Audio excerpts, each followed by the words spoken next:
بسم اللہ الرحمن الرحیم، السلام علیکم۔ اس وقت کی اہم اور تازہ ترین اپڈیٹس سامنے آ رہی ہیں۔ ایک بار پھر لبنان کا جو سیز فائر کا معاملہ تھا، اب وہ معاملہ کلیئر ہوتا جا رہا ہے اور اسرائیلی وزیر اعظم نیتن یاہو کی طرف سے اب جو ایک بیان سامنے آیا ہے اس پکچر کو واضح کر رہا ہے کہ اسرائیل کی طرف سے یہ سیز فائر کیوں کیا گیا تھا، اور اب اس حوالے سے ایک بہت بڑا بیان ہے اس وقت جو سامنے آیا ہے اسرائیلی وزیر اعظم بنجامن نیتن یاہو کا۔ I did not say that what is happening in Lebanon is a cessation of war, but rather a ceasefire that may be short, and we are exploiting that to rearm. اب واضح طور پہ بلی تھیلے سے باہر آ چکی ہے، اور اس وقت یہ جو سیز فائر کیا گیا ہے یا جنگ بندی کی گئی ہے حزب اللہ کے ساتھ، اس کا واضح مقصد جو ہے ایک طرف تو یہ ہے کہ اپنے آپ کو دوبارہ سے جو ہے وہ ری گروپ کرنا، تیاری کرنا اور اسلحہ جمع کرنے کے بعد ایک بڑی اور بھرپور جنگ کے اندر داخل ہونا۔ اسرائیل کے اندر بہت بے چینی پائی جا رہی تھی کہ اسرائیل کیوں اس وقت حزب اللہ سے جو ہے وہ سیز فائر کر رہا ہے، اور جس طرح سے جارحیت کا سلسلہ تھا وہ جاری رہے گا۔ اب مکمل طور پہ سامنے آ چکا ہے کہ اسرائیل کی طرف سے یہ سیز فائر اس لیے کیا گیا ہے کہ جو اسرائیلی فوجیں اس وقت لبنان میں موجود ہیں، ایک طرف ان کو جو ہے آزادانہ موومنٹ مل سکے، یعنی پھر جب ایک سیز فائر ہو جائے گا تو حزب اللہ کے ہاتھ باندھ دیے جائیں گے، اور پھر اس کے بعد جو اہداف وہ ایک مہینے میں حاصل نہیں کر سکی تھی وہ حاصل کریں گی۔ اور اس کے ساتھ ساتھ اس کا ایک مقصد یہ بھی ہوگا کہ جو اسرائیلی فوجیں اس وقت لبنان میں لڑتے لڑتے مکمل طور پہ ایگزاسٹ ہو چکی تھیں، اور جتنا جانی نقصان اسرائیل کو اٹھانا پڑا تھا لبنان میں، اس کا ازلالہ کیا جائے گا۔ کچھ وقت درکار ہوگا اور اس کے بعد ایک بھرپور توانائی کے ساتھ اسرائیلی فوج دوبارہ لبنان پہ ایک جنگ مسلط کرے گی۔ اب اس حوالے سے جو ایک چیز ہے یہ واضح کر رہا ہے یہ بیان کہ یہ لبنان میں اس وقت جو بھی ایگریمنٹ ہوا ہے یہ سیز فائر نہیں ہے، یعنی پھر جنگ بندی نہیں ہے، مختصر عرصے کے لیے جو ہے ایک جنگ بندی کی گئی ہے، اور اس کا مقصد یہی ہے کہ ہم جو ہے اس کو زیادہ سے زیادہ اس سے فائدہ اٹھائیں اور اپنے آپ کو جتنا جو ہے مجتمع کر سکیں اور جمع کر سکیں، اور اس کے ساتھ اسلحہ جتنا ہمیں ملتا ہے اس اسلحے کو حاصل کر کے لبنان پہ ایک بڑی اور بھرپور جنگ چھیڑی جائے، جس کے بعد لبنان کا جنوبی علاقہ مکمل طور پہ اپنے قبضے میں لے لیا جائے۔ اس ویڈیو کو آگے بڑھانے سے پہلے ان تمام ناظرین کے لیے کہ جنہوں نے اب تک ہمارا یہ چینل پاک گولڈ میڈیا سبسکرائب نہیں کیا، اس چینل کو سبسکرائب کیجئے تاکہ کوئی بھی اہم ویڈیو آپ مس نہ کر سکیں۔ اب اس وقت اسرائیلی اخبار یدیوت اہرونوٹ کی ایک خبر ہے، Those in Israel who are frustrated by the agreement ignore basic facts. The first of which is that Hezbollah was not defeated and was not close to defeat. اسرائیلی اخبار یدیوت اہرونوٹ کے مطابق وہ تمام اسرائیلی جو کہ اس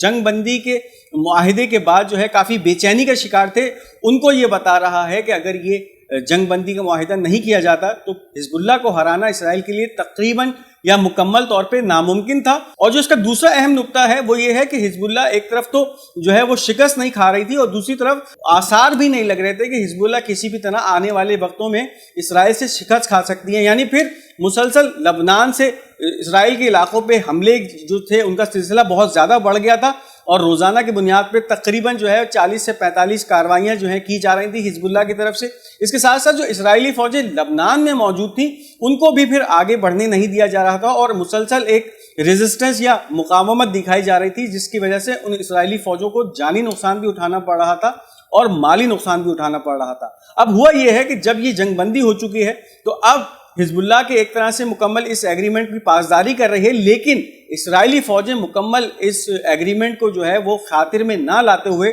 کارروائیوں کا سلسلہ جاری رکھے ہوئے ہیں، اور لبنان میں اس وقت جو اسرائیلی فوجیں موجود ہیں ان کی کارروائیاں مسلسل جاری ہیں، مسلسل آرٹلری شیلنگ اسرائیلی فوجوں کی طرف سے لبنان کے علاقوں پہ جاری ہیں، اور پھر جو لبنانی شہری اس جنوب کے علاقوں کو چھوڑ کے نقل مکانی کر چکے تھے اور اس سیز فائر کے بعد اپنے علاقوں میں واپس آ رہے تھے، ان کے اوپر بھی ان اسرائیلی فوجوں کی طرف سے بمباری کا اور اس کے ساتھ ساتھ گولیاں برسانے کا سلسلہ جاری ہے۔ اب اس حوالے سے المنار کورسپونڈنٹ کی ایک رپورٹ ہے، Israeli forces consisting of 4 tanks and 2 bulldozers are penetrating one of the western neighborhoods that they did not enter during the confrontations and in which the resistance held out throughout the period of the occupation. And now they occupy it under the shadow of ceasefire in violation of this resolution. لبنانی TV Manar کے جو correspondent یا نامہ نگار ہے اس کے مطابق اس وقت کیفیت یہ ہے کہ اسرائیلی فوج کی ایک ٹولی جو کہ 4 ٹینکوں اور 2 بلڈوزر پہ مشتمل ہے، اس نے اب پیش قدمی کی ہے مغربی علاقوں کے اندر، اور یہ وہ تمام مغربی علاقے ہیں لبنان کے کہ جب یہ معرکہ چل رہا تھا، یعنی پھر اسرائیلی فوج اور حزب اللہ کے درمیان لڑائیاں تھیں، گھمسان کا ایک رن لگا ہوا تھا، تو اس علاقے میں اسرائیلی فوجوں کا گھسنا ناممکن تھا، یعنی پھر حزب اللہ کے مجاہدین یہاں پہ اسرائیلی فوج کو ٹف ٹائم دے رہے تھے۔ اور اب جب یہ سیز فائر ہو چکا ہے تو اس سیز فائر کا ناجائز استعمال کرتے ہوئے اور اس کی مکمل خلاف ورزی کرتے ہوئے اسرائیلی فوجوں کی ایک ٹولی ان علاقوں میں داخل ہوئی ہے اور اس علاقے کو فتح کرنے میں کامیاب ہو گئی ہے، جس میں 4 ٹینک شامل ہیں اور 2 بلڈوزر شامل ہیں۔ واضح طور پہ ٹینکوں کا کام یہ ہے کہ ان علاقوں پہ بمباری کرتے جا رہے ہیں اور تباہ کرتے جا رہے ہیں اور آگے کی طرف پیش قدمی کر رہے ہیں، جبکہ بلڈوزر جو ہیں ان علاقوں کے ملبے کو جو ہے مسمار کرتے جا رہے ہیں اور اس کو گراؤنڈ بناتے جا رہے ہیں۔ اور یہ جو جنوب کا علاقہ ہے اب اسرائیلی فوج کیپچر کرتی جا رہی ہے، جو کہ اس سے پہلے اسرائیلی فوج کے لیے ناممکن تھا جب تک حزب اللہ کی کاروائیاں ان علاقوں میں جاری تھیں اور حزب اللہ ان علاقوں میں اسرائیلی فوج کو ٹف ٹائم دے رہی تھی، ریزسٹ کر رہی تھی اور مزاحمت دکھا رہی تھی۔ تو یہ اس وقت کیفیت ہے، اسرائیل کا چہرہ سامنے آ چکا ہے کہ کس طرح سے اسرائیل نے اپنے اہداف کو حاصل کرنے کے لیے ایک جھوٹا ایگریمنٹ، بوگس ایگریمنٹ سائن کیا، جس کے مطابق حزب اللہ کو پابند کر دیا جائے کہ وہ اس ایگریمنٹ کی پاسداری کریں اور پھر اسرائیلی فوجیں اپنے وہ اہداف حاصل کر سکیں جو کہ پچھلے 50 دنوں میں وہ حاصل کرنے میں ناکام رہے تھے۔ واضح طور پہ اس وقت اس میں لبنانی حکومت کا بھی بہت بڑا کردار ہے اور لبنانی فوج کے ساتھ ساتھ لبنانی حکومت کے بہت سارے ایسے وزراء ہیں جو کہ اس صہیونی کاز کو تقویت دے رہے ہیں، یعنی پھر وہ شامل ہیں کہ اسرائیلی فوجیں جس وقت لبنان میں اپنے اہداف حاصل نہیں کر سکی تھی، اب وہ فوج کی یا لبنانی فوج کے ساتھ ساتھ جو یونیفل یا اقوام متحدہ کی امن مشن کی فوجیں ہیں ان کے ساتھ مل کر ان علاقوں کو کیپچر کریں کہ جو اب تک وہ کیپچر نہیں کر پائی تھی۔ اسی کے ساتھ ساتھ اسرائیل کی طرف سے جنوب کے علاقے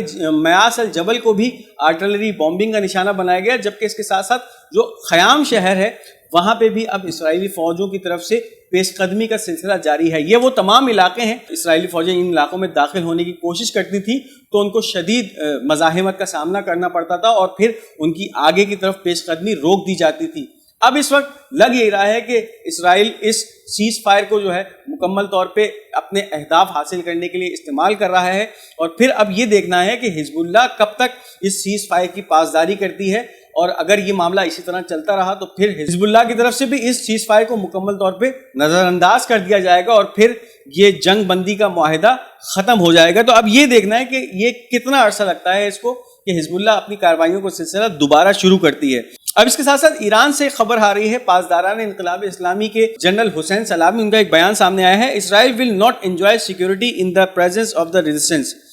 مزاحمت کی موجودگی میں اسرائیل کسی بھی طرح سے آزادانہ نہیں گھوم سکے گا، یہ بیان آیا ہے ایران کی پاسداران انقلاب کے کمانڈر جنرل حسین سلامی کا، اور یہ واضح نشانی ہے کہ اس وقت جس طرح سے اسرائیل اس امن معاہدے کی یا جنگ بندی کے معاہدے کی خلاف ورزی کر رہا ہے تو پھر کسی بھی لمحے حزب اللہ کی طرف سے بھی اس امن معاہدے کو جو ہے وہ ختم کر دیا جائے گا، اس کو وائڈ تصور کیا جائے گا اور پھر دوبارہ سے مزاحمت کی کارروائیاں شروع ہو جائیں گی اسرائیل کے خلاف، اور اس کے ساتھ ساتھ پھر جو اسرائیل کے علاقوں کو نشانہ بنانے کا سلسلہ ہے وہ بھی شروع ہو جائے گا۔ اس کے ساتھ ساتھ ایک اہم خبر سامنے آئی ہے جو کہ ویسٹ بینک سے سامنے آئی ہے، اور القسام بریگیڈ کے مجاہدین کی طرف سے ایک ایسی اسرائیلی بس کو نشانہ بنایا گیا جس میں اسرائیلی قابضین موجود تھے اور ان پہ گولیاں برسائی گئی ہیں، جن کے نتیجے میں 9 اسرائیلی زخمی ہیں، جس میں 3 کی حالت بہت زیادہ نازک بتائی جا رہی ہے۔ 9 Israeli settlers injured, including 3 in the serious condition in a shooting attack targeting a bus near a aerial settlement northern occupied West Bank۔ اب یہ جو مغربی کنارہ ہے فلسطینی مقبوضہ فلسطین کا مغربی کنارہ، اس کے شمالی حصے کے اندر ایک بس کو ایریل سیٹلمنٹ میں نشانہ بنایا، اور اس کی ذمہ داری اب القسام بریگیڈ کے مجاہدین کی طرف سے قبول کر لی گئی ہے کہ یہ جو کارروائی ہوئی ہے فدائیانہ کارروائی، یہ ان کی طرف سے کی گئی ہے، جس کے نتیجے میں 9 اسرائیلی قابضین ان کی اس حملے میں زخمی ہوئے ہیں، جس میں 3 جو ہیں وہ بہت زیادہ شدید حالت میں ہیں، یعنی پھر زندگی اور موت کی کشمکش میں مبتلا ہیں۔ اس کے ساتھ ساتھ القدس بریگیڈ کی بھی ایک کارروائی ہے۔ We along with the Al-Qassam brigade bombed the supply line of the Israeli occupation force east of Jabalia with heavy mortar shells۔ القدس بریگیڈ نے القسام بریگیڈ کے ساتھ ملتے ہوئے جبالیہ کے علاقے میں ایک کارروائی کی ہے، اور اس کے نتیجے میں اسرائیلی فوج کی ایک ایسی فیسلٹی کو نشانہ بنایا ہے جو کہ اسرائیل کو اس علاقے میں یعنی غزہ کے اندر فوجی سپلائی لائن فراہم کرتی تھی اس کے اوپر بمباری کی گئی ہے. اس کے نتیجے میں اس ویسینٹی کو جو ہے کافی نقصان پہنچا ہے. تو یہ ایک اس وقت کاروائی ہے جو کہ القدس بریگیڈ اور القسام بریگیڈ کی مشترکہ سامنے آئی ہے جبالیہ کے علاقے سے. یہ تھی اس وقت کی اہم اپڈیٹس. امید کرتے ہیں آپ کو یہ خبریں پسند آئی ہوں گی. اپنی قیمتی آراء کا اظہار کمنٹس میں ضرور کیجیے گا. اس ویڈیو کو لائک اور شیئر کرنا مت بھولیے گا, اور ہمارا یہ چینل پاک گولڈ میڈیا اس کو ضرور سبسکرائب کرتے جائیے گا. انشاءاللہ بہت جلد آپ سے ایک دوسری ویڈیو میں ملاقات ہوگی. تب تک اپنا بہت بہت خیال رکھیے گا. تب تک کے لیے مجھے اجازت دیجیے. خدا حافظ.